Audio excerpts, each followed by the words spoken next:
Hello, അസ്സലാമലൈക്കും. ഇന്നത്തെ പുതിയ വീഡിയോയിലേക്ക് എല്ലാവർക്കും സ്വാഗതം. എൻ്റെ പത്തിരിക്കല്ലാണിത്.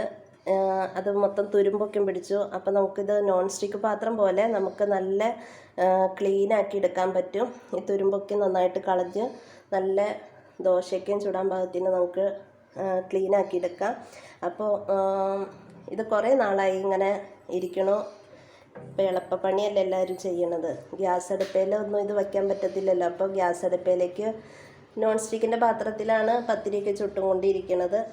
അപ്പോൾ ഇത് നമുക്കൊന്ന് അതുപോലെ നല്ല ക്ലീനാക്കി നമുക്ക് എടുക്കാം. അപ്പോൾ വീഡിയോയിലേക്ക് പോകാം. നമുക്ക് ഈ ചട്ടിയിലേക്ക് കുറച്ച് വെള്ളം ഒഴിച്ച് കൊടുക്കാം. എന്നിട്ട് ഞാനൊരു ചകിരിയാണ് എടുത്തേക്കണത്. കമ്പിയുടെ സ്ക്രബ്ബറൊന്നും വെച്ചിട്ട് നമുക്ക് ഉരുമറുത് നന്നായിട്ട് നമുക്ക് എല്ലാ സ്ഥലവും നന്നായിട്ടൊന്ന് ഉരച്ച് കൊടുക്കാം.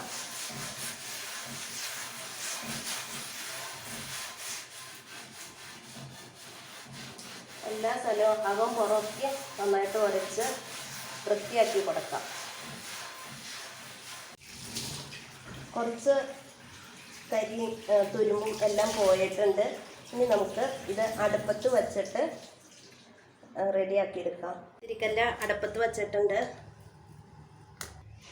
നമുക്ക് ഇതിനകത്തേക്ക് ഇനി ആവശ്യം ചുറ്റു ഉപ്പും പൊടിയാണ്.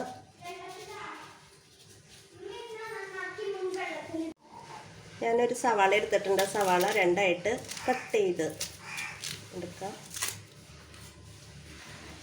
നമുക്കിപ്പോൾ ഒരു പീസാണ് ആവശ്യമുള്ളൂ. എന്നിട്ട് നമുക്കിത് ഈ കത്തിയുടെ മുന ഇതിനകത്ത് കുത്തിയിട്ട് ഇതുപോലെ തന്നെ നമുക്ക് ഉരച്ചു കൊടുക്കാം. അടുപ്പത്ത് തന്നെ വയ്ക്കുകയാണ് നല്ലത്. എല്ലാ സ്ഥലത്തേക്ക് ചൂട് ഏൽക്കണം. ഗ്യാസിലൊക്കെ വെച്ച് കഴിഞ്ഞാൽ നമുക്ക് ചൂട് ഏൽക്കത്തില്ല. പിന്നെ ഈ സവാളയ്ക്ക് പകരം നമുക്ക് നാരങ്ങ എടുക്കാം. നാരങ്ങ നല്ലതാണ്. ശരിക്കും എല്ലാ സ്ഥലവും ഉരച്ചു കൊടുക്കാം. ഒരു 8 മിനിറ്റെങ്കിലും നമുക്കിത് ഉരച്ചുകൊണ്ടിരിക്കണം. ഇതിവിടെ കത്തൊക്കെ പിടിച്ചോട്ടെ. നമുക്കെല്ലാം ക്ലീനാക്കി എടുക്കാവുന്നതാണ്.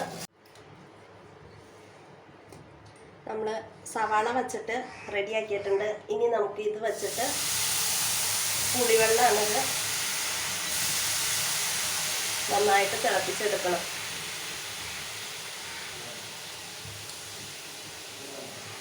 നമുക്ക് എന്നിട്ട് ഇത് നന്നായിട്ട് എല്ലാ സ്ഥലത്തേക്കും ആക്കി കഴിഞ്ഞപ്പോൾ ഇത് നന്നായിട്ട് ഉരച്ച് കൊടുക്കാം. നന്നായിട്ട് ഇതിൽ കിടന്ന് തിളയ്ക്കണം.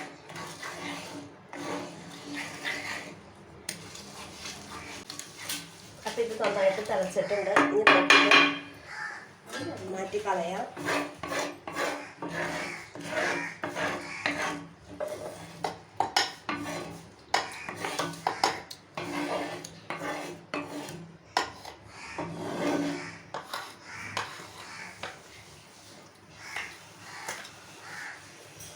ഒരു തുണി എടുത്തിട്ട് നമുക്ക് നന്നായിട്ടൊന്ന് തുടച്ച് ഇതാക്കിയെടുക്കാം. ഞാൻ ഇതെടുത്തത് വാളംപുളി ആട്ടോ എടുത്തത്. വാളംപുളി എന്ന് പറഞ്ഞില്ല എന്ന് തോന്നുന്നു. ഇത് ഇനി നമുക്ക് ചൂടാറുമ്പോൾ ഒന്ന് കഴുകിയെടുക്കണം. ചൂടാറിയിട്ടുണ്ട്. ഞാൻ ഒന്നും കൂടി നന്നായിട്ട് ലിക്വിഡ് വെച്ച് കഴുകിയെടുക്കുകയാണ്.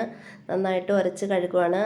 കഴുകലൊക്കെ കഴിഞ്ഞ് അതിനകത്തേക്ക് കുറച്ച് നമ്മുടെ ചട്ടിയിലേക്ക് കുറച്ച് ഓയിൽ തിരുമ്മി നന്നായിട്ട് ഉരച്ച് കൊടുക്കുക. കൈ കൊണ്ട് നന്നായിട്ട് ഉരച്ച് കൊടുക്കുമ്പോൾ വീണ്ടും തുരുമ്പൊക്കെ ഇളകാനുള്ളതൊക്കെ ഇളകി വരും. അപ്പോൾ എന്നിട്ട് വീണ്ടും തുണി കൊണ്ട് തുടച്ചിട്ട് വീണ്ടും നന്നായിട്ട് കഴുകിയെടുക്കും. ചട്ടിയൊക്കെ റെഡിയായിട്ട് നല്ല സെറ്റപ്പായിട്ട് റെഡിയാക്കിയിട്ടുണ്ട്. ഇനി നമുക്കിതിനകത്ത് പത്തിരി ചുട്ട് എടുക്കാം. ദോശ, മസാല ദോശ എന്ത് വേണമെങ്കിലും ചുടാം. അടി പിടിക്കില്ല. അടി പിടിക്കുകയാണെങ്കിൽ നമുക്ക് കുറച്ചുകൂടെയും പുളിവെള്ളം ഇട്ട് നന്നായിട്ട് തിളപ്പിച്ചെടുത്ത് ഉരച്ചെടുത്താൽ മതി. അപ്പോൾ വീഡിയോ ഇഷ്ടപ്പെട്ടാൽ ലൈക്ക് ചെയ്യുക, കമൻറ്റ് ചെയ്യുക, സപ്പോർട്ട് ചെയ്യുക. അപ്പോൾ പുതിയ വീഡിയോയുമായി അടുത്ത ദിവസം വരെ. അതുവരേക്കും അസ്സലാമു അലൈക്കും.